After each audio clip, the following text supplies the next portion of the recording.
while requiring all green card applicants to be interviewed is already provided for in the law. U.S. Citizenship and Immigration Services, USCIS, in the past has waived the interview for broad categories of applicants, a move designed to marshal resources for higher risk cases.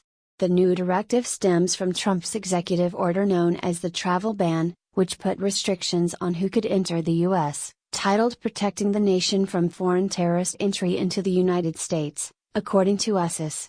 It is also designed to combat fraud, the agency said. It is the latest effort by the Trump administration to crack down on illegal immigration and perceived abuse of the legal immigration system, a central focus of President Donald Trump since the campaign.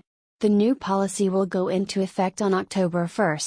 Under the directive, people applying for green cards based on their employment or for refugee and asylee relatives will be subject to an interview. According to current published USCIS guidelines, many individuals applying for employment-based green cards have their interview waived, especially if they have extraordinary abilities and if the employer petitioning on their behalf is the same one that sponsored their initial work visa.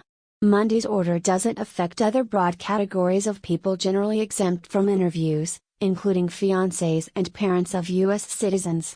But USCIS said in an updated release Monday afternoon that the agency plans to incrementally expand interviews in other categories. After the San Bernardino terrorist attacks, of which one of the perpetrators came to the U.S. as a fiancé, the Obama administration explored increasing targeted interviews, based on risk factors including country of origin.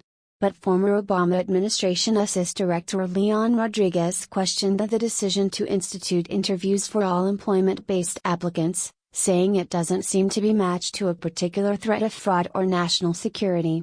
"You are applying a limited resource to do this," said Rodriguez, now a partner at Seyfarth Shaw. "The question is, why?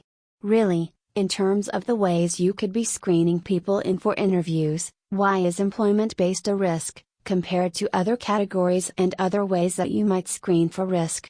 And I'm not sure that I'm able to tell you why I would put all employment-based green card applicants at the front of the line for interviews as opposed to anybody else."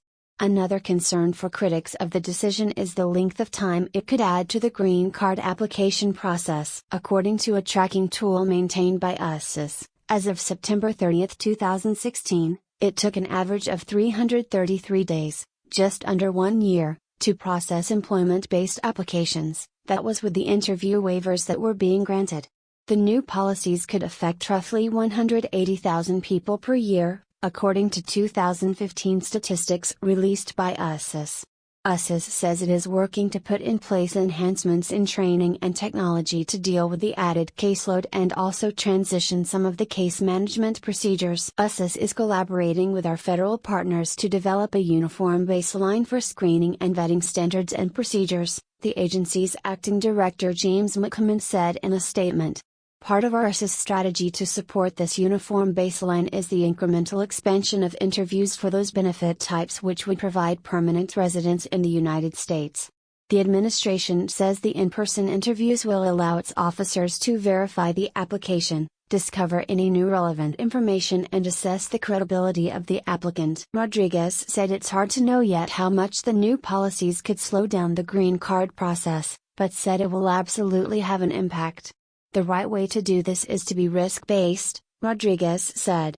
"To have evidence as to where your risks are and to use resources based on where your evidence shows you the risks are found. So of all the areas to use that resource, I'm a little mystified as to why this is the one they're focusing on." What do you think about this news? Scroll down and comment. Thanks for watching. Please subscribe. Goodbye and see you again.